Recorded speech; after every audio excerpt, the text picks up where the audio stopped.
Well, we came out here to a nice vantage point near the airport to watch the air show, and we actually came out yesterday.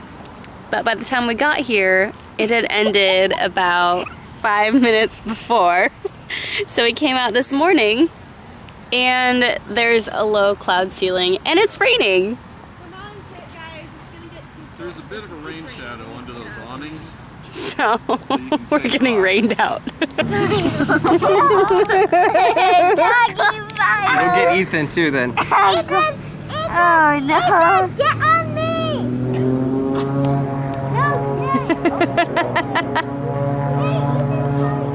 What are you doing?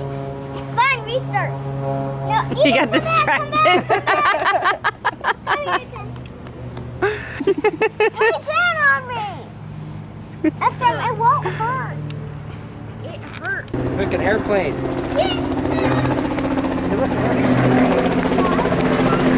No, that's a helicopter.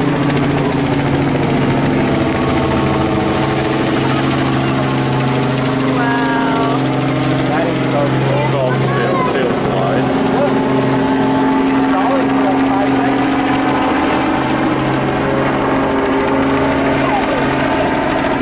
Took him a minute. I think that's Right, a come Sukhoi that he's flying there. Hey, if you don't want to do that, then stop trying to But fight the it, Breitling okay? team, they fly, what do they call them? Albatrosses, made in Czechoslovakia.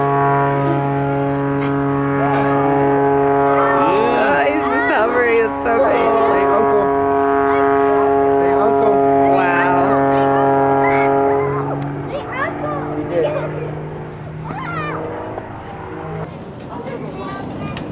Oh, go 2 days early. It's the best day of the year. Your drink has 5 ice. It happens.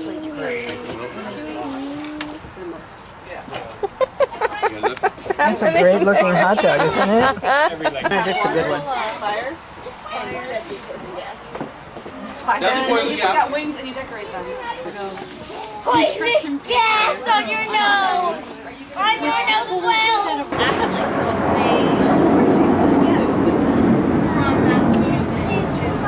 Fine. Wait, didn't we have more children? Go find shape. Bean, it looks like a white puffball. Ethan, go with Rory. Rory, stay with. No, you can split up. Oh, you split up? Oh, okay. Is that good one, do it? Oh, you found one! Yay! Oh, and Rory got one too. Grandma's just out wandering trying to get pictures of the planes.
Is that your dragon? Yeah.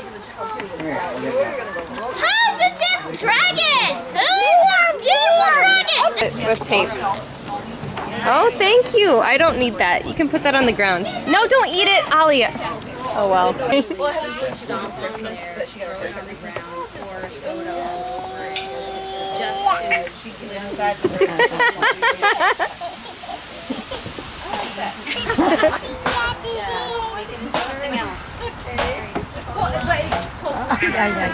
Careful. Then a big dishpan full of tender, salty popcorn that had been keeping hot on the back of the stove. That was the New Year's dinner. It was light but filling. There was something fashionable about it because it was so odd and new. Washington Park. To Gresham. Línea Azul a Gresham. Do you know where to go? Well, we got to find the trailhead. Okay, we are here. It's, yeah. Trailhead. A little bit broad. Right here. Yeah. Yeah, it's kind of like that picture of the Milky Way. You are here. Take a trolley. So we're doing the 3T. We're gonna walk on a green squiggle.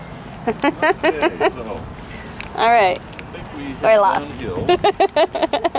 So we are here and we want to go across. Yeah.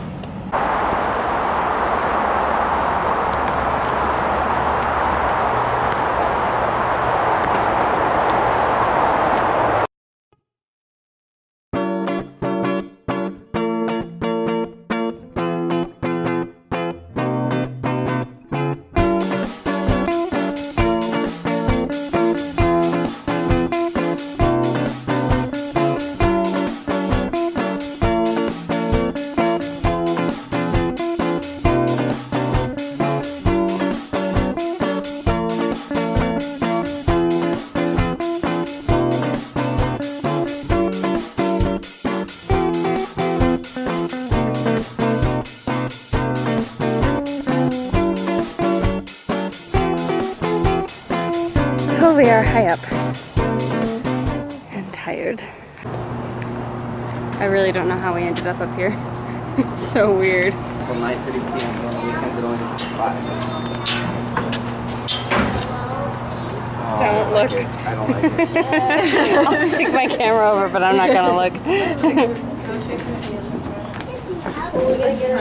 Okay, the middle's good. Okay, just gonna hold on to something. Oh, it's moving. Why is it moving?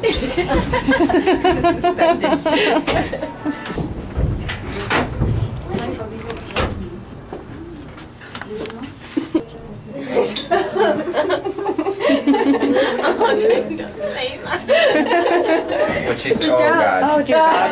Why is it doing that?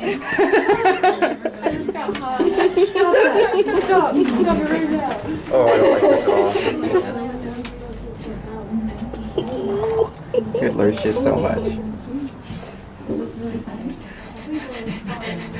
Dad's just fine. I thought Dad didn't like heights. He's a pilot.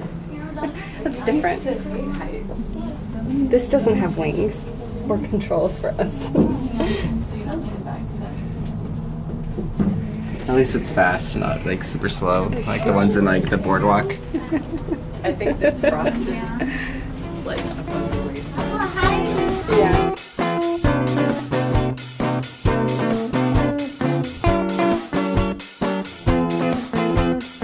Now enjoy the swing as we go by the tower here. Please mind the bell. Oh god.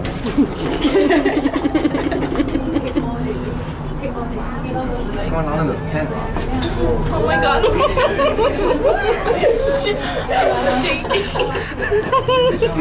To the bottom. Can I ask you to Oh my god. And now it's gonna drop 50 feet.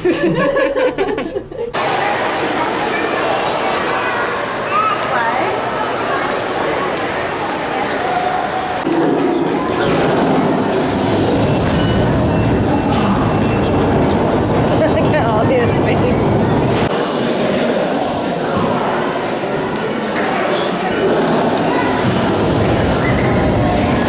The International Space Station has been my home for 3.5 months over the course of 2 missions. The room you're in now is a small but important part of the station, the Destiny Science Lab, where astronauts are doing the work that will shape our future in space. Hi, I'm astronaut and Commander Mike Fossum. I've lived on the International Space Station for over 6 months. Now I'd like to show you around the Destiny Laboratory. You just look at the camera right there, makes it go away. Does it stay oriented with you? But the space station and everything on it are weightless for as long as the station stays in orbit. There's no up or down in space, but to keep us oriented, the station is arranged to at least give it a floor on the ceiling. The labels are all the same way, and on the real space station, the lights and fans all run along the edges of the ceiling.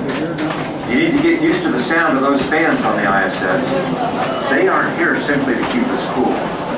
When you exhale in space, your breath doesn't float or fall away. It just cools around your head. Without fans to keep the air moving, you could suffocate on your own breath. So they have to be on all the time. Liam, what are we gonna go do? Going to the submarine tour? Yeah.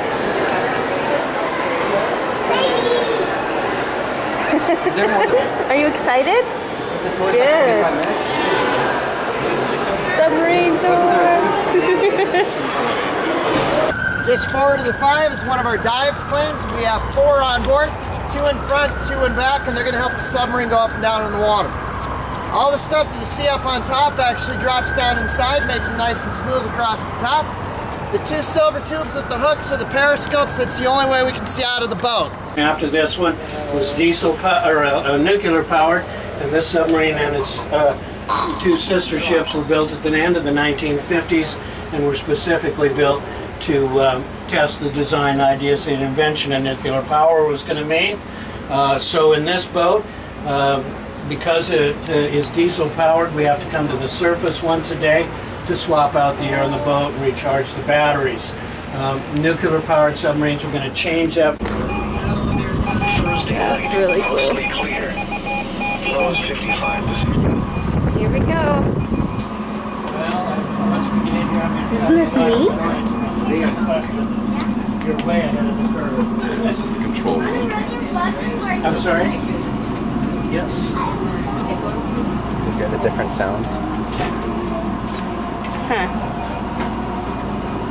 This is the attack center, and this is the very first submarine to have this particular configuration. Previous submarines had their periscopes located in a separate pressure hull above the control room called a conning tower. The Navy, in its attempts to improve communication amongst the command staff, combined 3 areas into one. The idea was so successful that all submarines to this day, worldwide, use this layout, but this was the very first boat to have it. Now, this incredibly smart young lady asked one of the really good questions, why are the red lights on in here? Well, we are a diesel submarine, which means that we have to come to the surface once a day to swap out the air in the boat and recharge our batteries. The recharge takes several hours and is always done at night because we are a vessel of stealth. It's the same reason we're painted black, so that we're harder to see. Now, the Navy requires that when a submarine is operating for an extended period on the surface of the water, you have to have an officer on watch, on duty. That occurs at the top of the sail, which you get by going up this ladder some 16 feet through 2 hatches. Now, if you were operating the submarine on the surface of the water at night, with those hatches open and white light on in here, you'd be sending a column of white light up into the night sky that any overflying plane. Oh, look at that, huh?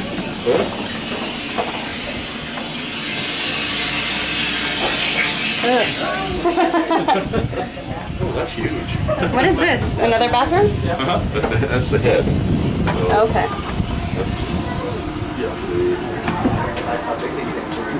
How long would it take them to load all the canned food in before they would leave? Almost a day. Yikes. Because it's all taken out of the boxes, passed down the porthole, or the port. Now we load the torpedoes into the submarine through that hatch above the exit sign, which also doubles up as our emergency escape hatch for this third of the boat. There's a video running behind me showing this process. There's a mechanism that comes up from underneath the floorboards and picks up the weight of the torpedo, adjusts it to the correct height, and we move them off into their berths. These things weigh 3,200 pounds each. Wow. We can carry up to 16 torpedoes, but generally would go out with about a dozen because we need the extra room. We have 6 firing tubes forward, 3 at eye level, another 3 at foot level. The upper left-hand one is loaded. The torpedo men had assigned sleeping along the top and in the back corners, and this was the most popular place on the boat to sleep because this is easily the coldest room on the submarine, which is very hot and very humid. Torpedoes are happiest when they're kept cold, so we make no attempt to heat this. Things to qualify on the boat. Oh, wow. So each compartment had a set of those. Go on through. So to get your dolphins, you had to memorize all of them for every compartment. Wow. Having fun? Sweet Jesus. Watch where you're going. Yeah, this is the Chief Petty Officer's quarters. It's called the Goat Locker. The goat locker? Yeah. Hey, they had the coffee and a TV. Not bad. Oh my god. Cozy. These are the actual mattresses they had? Yep. Yeah. Oh god, that's terrible. Strapping young men.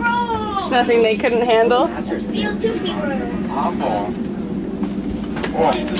Bunks to a roomette. And underneath each and every bunk is what's called a coffin locker. That's where you keep all of your personal gear for this 2 months that we're going to be at sea. We have these roomettes all throughout the center portion of this deck for a grand total of 66 bunks. And if you were paying attention, I said we had a crew of about 70. So if you're junior enlisted, you're sharing a bunk with somebody under a system called hot racking, which means that while you're asleep, your buddy's at work, then you swap off the bunk or rack, still being hot. Also means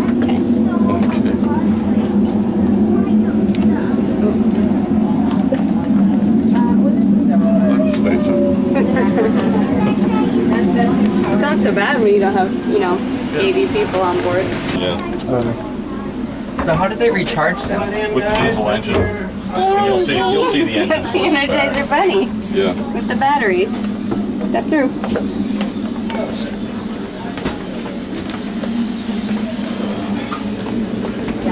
I'm gonna eat something.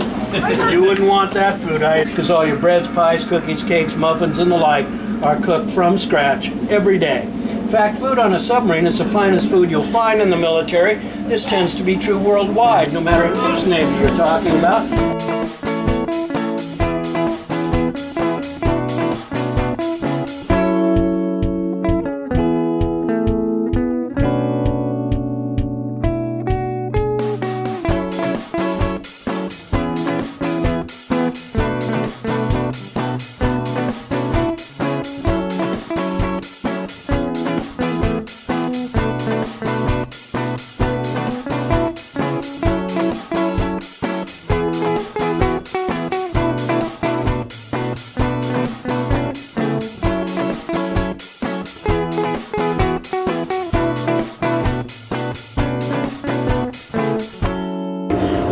Portland under its own power. We're a team of OMSI volunteers. Spent several months converting it into its current configuration as an exhibit, and on Memorial Day weekend of that year it was towed upriver, installed in dead shears. Finally, if you think I've left something out or want something added to the tours, we have comment cards on the right-hand side of the ticketing island. Please feel free to fill one out. If you like the way that I gave the tour, my name is Walter. If you hated the way I gave the tour, my name is Jessica. Please remember that name, and thank you for coming down. Some of the fuel storage and ballast tanks from here. Right up this way, ma'am. Really cool. Thank you very much. Thank you guys. Glad you came down. Tell your friends. We will. That was really cool. I'm glad we did this. Thank you, Dad. I thought you'd get a kick out of it. I love boats. So fair water planes you would use to control depth, and then the stern planes you would use to control the angle. Yeah. You can climb up to the top of the sail up there. There's room for 2 people. That's it. So if you're ever in Portland, come out to OMSI and see the submarine. It's really cool. Did you have fun? Yeah. Good. There's the propeller from it. That's huge.